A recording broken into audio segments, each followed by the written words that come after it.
নমস্কার সবাইকে। আজকের ভিডিওতে আপনাদের সবাইকে স্বাগতম জানাই এবং আজকের ভিডিওটা একটা লঙ্কার ফিল্ডে আমি আছি এবং লঙ্কার ফিল্ডে দাঁড়িয়ে করছি।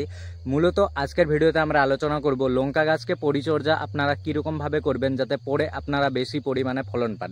লঙ্কার জমিতে আছি এবং এই লঙ্কার জমিটাকে কীরকমভাবে পরিচর্যা করলে পরবর্তী সময়ে বেশি পরিমাণে ফলন পাওয়া যাবে সেই ব্যাপারে আলোচনা করব। প্রথমত তো যখন লঙ্কার জমিতে আপনারা চারাকে বসাবেন তখন আপনারা জৈব সারের ব্যবহার একটু করবেন এবং জৈব সারের সাথে ভিটামিন দানাদার সারকে কোনো একটা ভিটামিন দানাদার সারকে অবশ্যই আপনারা ব্যবহার করবেন। যেটা তো সুবিধা কী হবে, আপনাদের জমিতে গাছ ছোট থেকে রোগ প্রতিরোধ ক্ষমতাটা বেশি থাকবে। আপনারা যারা জৈব সার দিয়ে চাষবাসটা করেন তারা অবশ্যই জানেন জৈব জিনিস মাটির পক্ষে খুবই ভালো এবং আপনার গাছকেও খুবই সুন্দর রাখবে। বেশি পরিমাণে রাসায়নিক সার ব্যবহার করা যেমন আপনার মাটির পক্ষে ক্ষতিকারক হতে পারে, সেই রকমই আপনাদের গাছের পক্ষেও ক্ষতিকারক হবে। তার জন্য জৈব জিনিস দিয়ে চাষবাসটা একটু করার চেষ্টা করুন। রাসায়নিক সার ব্যবহার অবশ্যই করুন, কম পরিমাণে করুন, যাতে মাটি আপনার সুরক্ষিত থাকে এবং মাটি সুরক্ষিত থাকলেই আপনাদের গাছে রোগ প্রতিরোধ ক্ষমতাও বেশি হবে এবং আপনাদের গাছে রোগ পোকার আক্রমণ কম থাকবে। তার জন্য আপনারা প্রথমে কি করবেন, আপনাদের ঘরে যে গোবর সার থাকে বা কেঁচো সার থাকে সেইগুলোকে দিয়ে পরে জমিতে আপনারা ব্যবহার করে তারপরে চারাকে বসাবেন। যদি গোবর সার বা কেঁচো সার আপনারা পাচ্ছেন না তাইলে কোনো কোম্পানির জৈব খোলকে নেবে, জৈব সার যে কোনো কোম্পানির জৈব সারকে নেবেন কিংবা কোনো জৈব ভিটামিন দানাদার সারকে আপনারা নিতে পারেন, যেগুলো আপনাদের জমির আপনাদের ফসলের পক্ষে আপনাদের গাছের চারার পক্ষে খুবই সুন্দর হবে। লিবিক্স অ্যাগ্রোকেম পিভিটি এলটিডি কোম্পানির সুধা সুষুমকে আপনারা নিতে পারেন এবং তার সাথে জৈব সুধা দানাকে মিশিয়ে আপনারা চারা যখন বসাবেন তখন আপনারা ব্যবহার করতে পারেন। তাহলে কি হবে, জমিতে আপনাদের প্রথম থেকেই গাছের কালার ভালো থাকবে এবং গাছের গ্রোথ অনেক সুন্দর থাকবে।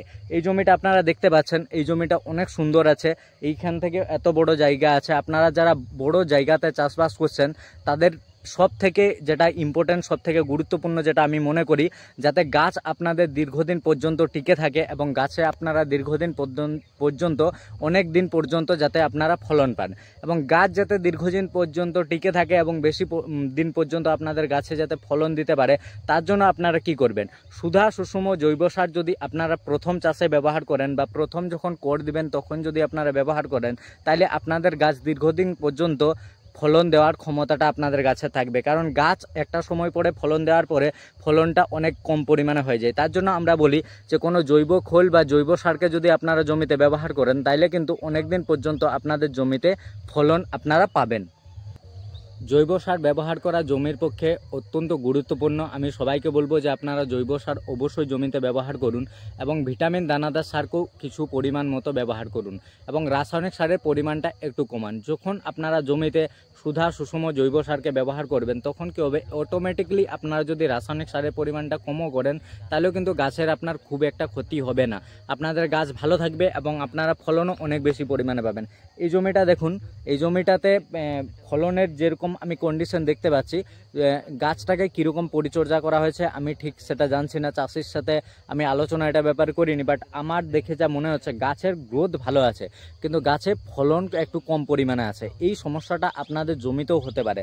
তার জন্য যদি প্রথম চাষে আপনারা সুধা সুষম এবং জৈব সুধাকে ব্যবহার করে থাকেন তাহলে কিন্তু পরে আপনারা অনেক বেশি পরিমাণে ফলন পাবেন। কারণ যেসব চাষিরা জমিতে প্রথম থেকেই জৈব সার এবং ভিটামিন দানা দিয়ে চাষবাসটা করেছিল এবং তাদের ফিল্ড ভিজিট করেছি এবং ফিল্ড রেজাল্ট তাদের দেখেছি, তাদের ফলন কিন্তু অনেক বেশি পরিমাণে আছে।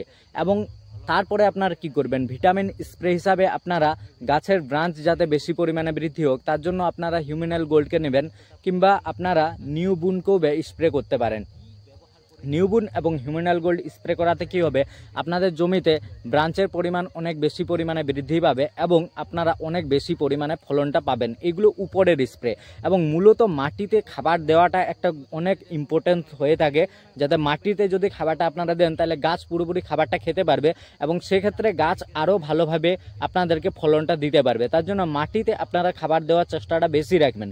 প্রথম কোড এবং সেকেন্ড কোড যখন দিচ্ছেন তখনও আপনারা মাটিতে খাবার অবশ্যই দিতে পারেন। পারেন। জমিতে মাটিতে খাবার দেওয়াটা গাছ পুরোপুরি শোষণ করতে পারে এবং গাছ খাবারটাকে পুরোপুরি কাজে লাগাতে পারে।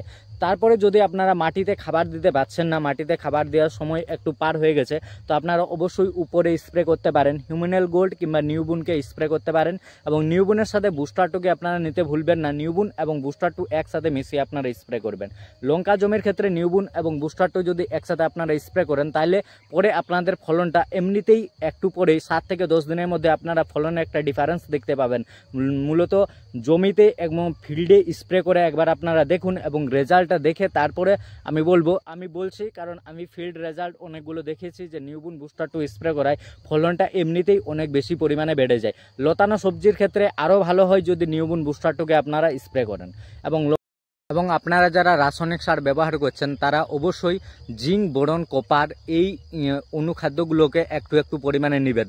জিঙ্ক, বোরন, কপার এই অনুখাদ্যগুলো যেগুলো সয়েল প্রোডাক্ট আছে, যেমন ভিটা এস, লিভিক্স, অ্যাগ্রোকেম পিভিটি এলটিডি কোম্পানির, অবশ্যই আপনারা রাসায়নিক সারের সাথে একটু মিশ্রণ করবেন। তাহলে কি হবে, সেটা আপনাদের জমির মাটিতে যাবে এবং গাছ জিঙ্ক, বোরন, কপারটা পাবে। এমনিতেই পুরুলিয়া, বাঁকুড়া, বর্ধমান আমাদের এই আশেপাশের অঞ্চল, আশেপাশের যে জেলাগুলো আছে এইগুলোর মাটিতে জিঙ্ক, বোরন, কপারের ঘাটতি আছে।